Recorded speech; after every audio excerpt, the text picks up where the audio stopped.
next performer, representing Team 50s. Gail Payne is a performer, PR pro, fundraiser and writer who co-founded Carve Strategies. She also volunteers with Muddy Paws Dog Rescue. Aw, put your hands together for Gail.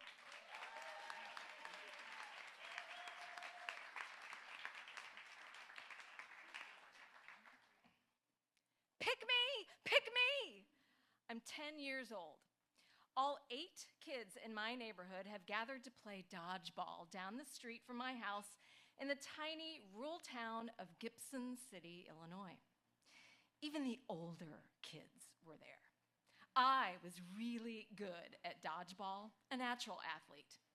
I'm eager to show them what a star I really am, what they've been missing. I'm nervously excited, ready to kick some dodgeball ass when Tim, one of the older boys, yells, "I'll take Gail." Yes. The game begins. A ball comes whizzing at me from one of the bully boys, and I make a dramatic midair catch. He's out. Ha ha! I landed on the ground. Instantly from behind, prickly fingers and hands lift me up from under my armpits, a most ticklish spot. It's Tim. Nice catch. I hop to my feet in an awkward full-body spasm, both horrified and electrified by this unexpected tingling touch. And then, without warning, I feel something warm and wet in my pants. Pee. I peed my pants. Rats! And not just a little, I can tell that it's enough to show from behind. And it wasn't the first time. My big secret. I've peed my pants in public and more times than I can care to count. Enough. My childhood best friend, Lisa, could make me laugh just by saying hello. There were times when we'd be in full snow gear, like the kid in A Christmas Story, all bundled up, and she'd start talking to me like Beaker from the Muppets. Meep, meep, meep, meep, meep, meep, meep, meep, meep, meep, meep. And I was doomed. It's one thing to have accidents when I was little-ish, but it continued, especially when I drank. I was 30 years old, drunk at a Halloween party in the nice backyard of a nice house in a really nice neighborhood in Indianapolis. My boyfriend and I went as the music teachers from Saturday Night Live. You know, Will Ferrell and Anna Gasteyer play rock and roll music in a muzak kind of way, and we do the skit. My boyfriend's on guitar, and I sang rock and roll songs in full soprano. Hell's bells, you're knocking me out. We're a hit. Any requests? I'm loving every minute of it, rocking out on top of a turfed golf hole built into the patio, which gave us just enough of a boost in height for an impromptu stage. And then someone yells, "Free bird!" Everybody bursts out laughing. Oh no, it's happening again. I tried to, oh God, please don't make me laugh. No, I think at least this time I have a dress on. Maybe I can catch the first squirts, but then this time the booze, the beers, you shook me all night long. The piping hot steam of urine went straight out of my crotch and into the turf. The turf, yes, thank God for the turf. Did anybody notice? No, I don't think so. Oh my God, how many times in my life has this happened? And I have not been so lucky. Now, I'm in my 50s, and I'm in Target buying Depends for my 84-year-old mother.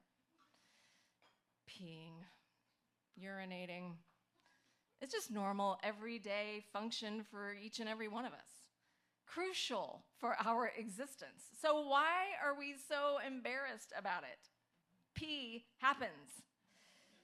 So yeah, my big secret is that I used to dampen my dungarees on the regular as long as I can remember. Not recently, though, thank God, but this full circle moment in Target makes me wonder. Why? It was never on purpose. I've heard parents' horror stories of their younger children peeing their pants as an act of defiance. I was definitely a defiant child, but I never resorted to that. Maybe it was Plain and simple FOMO, fear of missing out. I was having such a good time, so consumed in the joy of the moment that when I laughed too hard, bam, and it was too late. But what is FOMO, really? It's not only the fear of missing out. It's also the fear of being forgotten, ignored, or worse, not being missed at all. I felt ignored a lot growing up. So when I had a moment of attention, connection, and true joy with someone, I hung on with all my heart and spilled my bladder. Somewhere along the way, I convinced myself that letting go, even for a minute, meant losing my place. So I stayed. I held it in, literally, figuratively, and it cost me more than underwear. It's been a long time since I've had an incident. What changed? I've learned that I don't have to drink so much or cling to people's approval with such desperation that I lose track of who I am and what I need. 7 years ago, I moved to New York City to chase my little girl's dream of being a professional performing artist. I've had to confront my behemoth, Godzilla-sized fears mano a mano. So when I attended a full-time theater conservatory my first year, I had to take dance classes. For the first time in my life, at age 46, I was learning Martha Graham technique from one of Martha's premier dancers, Christine Dakin. Still a marvel at age 70, she really didn't care for excuses. She expected you to be all in. So for the class final, I had to choreograph and perform a piece using Martha Graham movement vocabulary to text from a poem or play, while the entire class of mostly 20-somethings stood around the perimeter. "Gail Payne, you're next," she said. Oh no, but I have to pee. In class, she'd say, "You have to listen to your body, not your mind. Your body will never lie. It will tell you what to do." "Excuse me, Christine, I need a minute," I said, risking failing the class. But I didn't. I took 2 minutes to go to the bathroom, return, and dance. It was deeply liberating. She smiled at me with a nod of approval. You know, living in New York has been the most extraordinary journey of self-acceptance, self-love, and empowerment.